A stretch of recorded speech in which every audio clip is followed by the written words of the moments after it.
बस नाम रहेगा अल्लाह का। अस्सलाम वालेकुम जी, आप देख रहे हैं यूट्यूब चैनल और मैं हूं मोहम्मद ताहिर ख़ान। आज हमने तिलावत करनी है रुकू नंबर 8 की, पारा नंबर 1 है और सूरत है सूरतुल बक़रा। उम्मीद है आप माशाल्लाह तवज्जो से ही तिलावत जो है सुन रहे होंगे और अपने दिलों को, अपने सीनों को कुरान पाक के नूर से मुनव्वर कर रहे होंगे। तो चलिए आइए तिलावत करते हैं। फ़क़रऊँ मा तयस्सर मिनल क़ुरआन। अऊज़ु बिल्लाहि मिनश शैतानिर रजीम। बिस्मिल्लाहिर रहमानिर रहीम। इन्नल्लज़ीन आमनू वल्लज़ीन हादू वन्नसारा والصابئين من آمن بالله واليوم الآخر وعمل صالحا فلهم أجرهم عند ربهم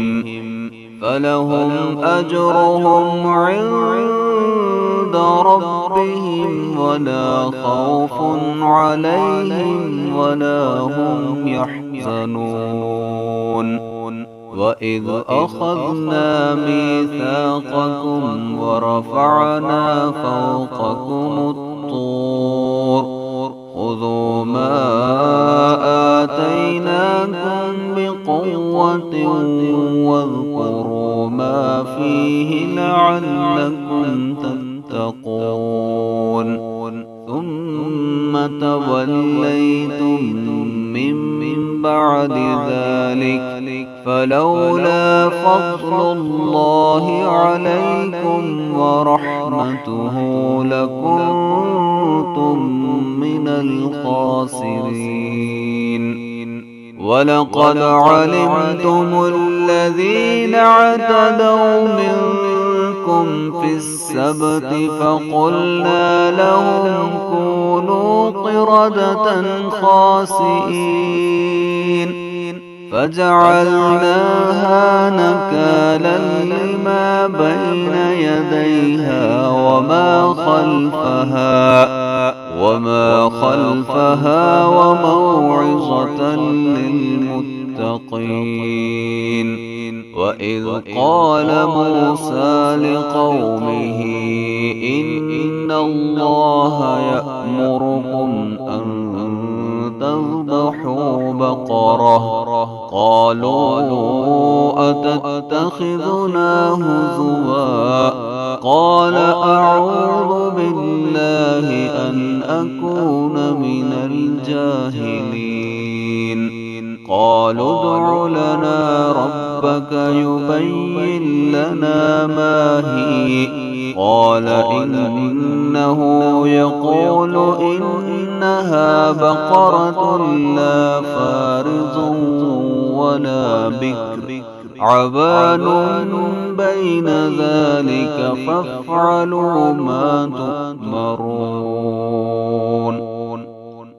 قالوا ادع لنا ربك يبين لنا ما لونها قال إنه يقول إنها بقرة صفراء فاقع لونها تسر الناظرين.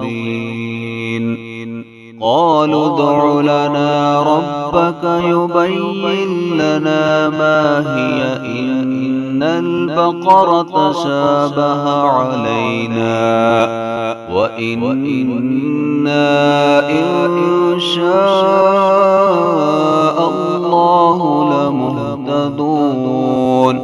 قال إنه يقول إنها بقرة لا ذلول تثير الأرض ولا تسقي الحرث مسلمة لا شية فيها.